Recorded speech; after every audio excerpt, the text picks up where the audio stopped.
Hello and welcome to Freedom Watch, your daily dose of raw liberty, streaming online at foxnews.com/Freedom Watch. I'm Judge Andrew Napolitano here, defending freedom, defending your natural rights, and defending your right to have a government that stays within the confines of the Constitution. There's a competitive race brewing in Arizona's 8th congressional district.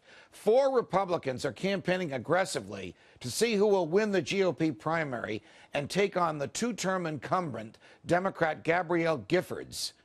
Congresswoman Giffords has reportedly raised 5 times the money of the top 3 GOP candidates combined and has 7 times as much money in the bank. As everyone knows, regrettably, campaigns are defined today by money as well as by votes. Jesse Kelly, one of the Republican candidates, is a frequent guest here on Freedom Watch. Also in that race is Brian Miller.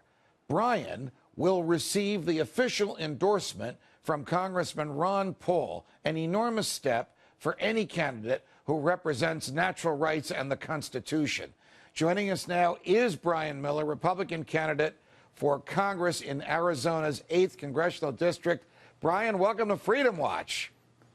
Hello, Judge. Always good to talk to a fellow defender of freedom and the Constitution. Well, thank you. Same here. And congratulations on receiving the endorsement from Congressman Ron Paul, or an endorsement you're about to receive.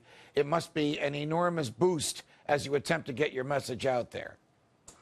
Well, I hope so. The message of liberty never grows stale. And, of course, Congressman Paul has been a champion of that in our United States Congress for many years. How does the Republican establishment treat you and greet you?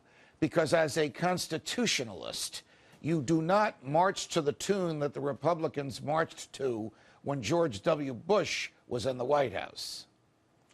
Well, that's true. And frequently in a Republican audience, you can hear the air come out of the room when I talk about certain things that I disagree with the status quo of the Republican Party on. But the fact of the matter is, we need to have leadership of a constitutional nature, and we need to stand up and not be afraid to talk about it. And that message sells to the average people because we have in this district a district split basically even 3 ways: Republicans, Democrats, and Independents. And we have the Tea Party movement here that's very, very active and very, very strong.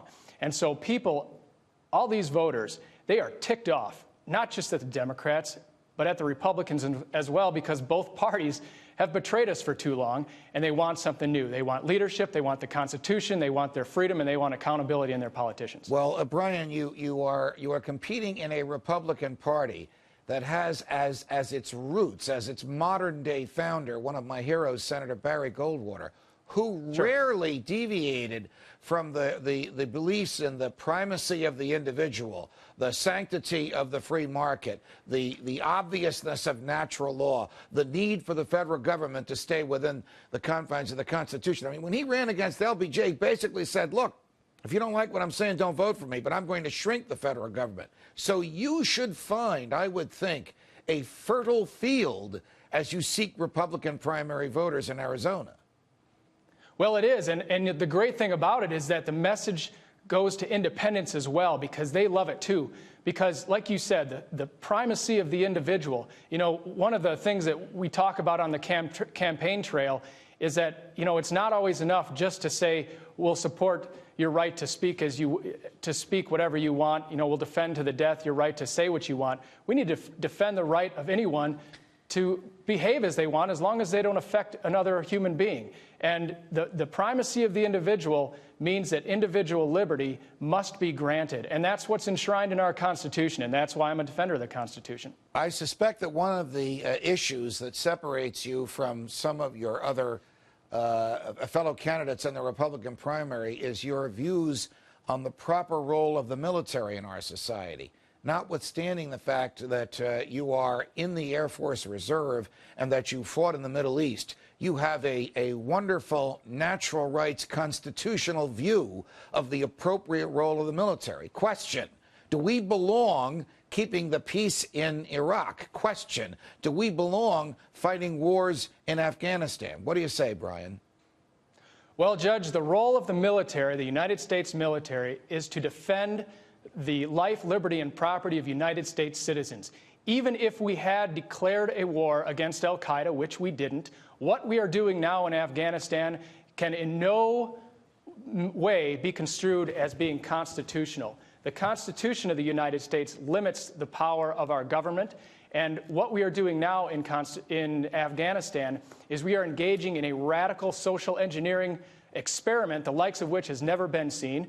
We need to fight al-Qaeda where they are, not where we wish they would be. No matter what we do there, this is a primitive tribal society, and we're never going to convince Pashtun warlords to sit around the campfire and read John Stuart Mill and Thomas Jefferson. Well, I could not agree with you more. Not only is it a radical social experiment, it's a radical social experiment that's doomed to failure. And the cost of failure is the lives and limbs of innocent young Americans and money that the American government doesn't even have to spend. You're absolutely right, Judge. Right now, each new soldier we put over there to Afghanistan is budgeted to cost $1 million per year. Now, people don't like to talk about war in terms of money, and I understand that mentality because we talk about it as on a spectrum of security. But we're not providing American security by trying to build up this tribal culture that has no national identity. And so the longer we stay over there, to use a phrase from our own President Barack Obama, we are taking our eye off the ball. We have evidence of this by the Christmas bomber. He had nothing to do with Afghanistan, yet we're going to plant 100,000 troops in Afghanistan, combined with 30,000 to 40,000 NATO troops, and we expect that to keep us safe from a murderous ideology that's spread around the world in more than 100 countries around the world. Now, it just doesn't make sense. When you make this argument, as articulately as you just did, to Republican voters and independents, I don't know if independent voters are allowed by Arizona law to vote in the primary. How does this message resonate with them?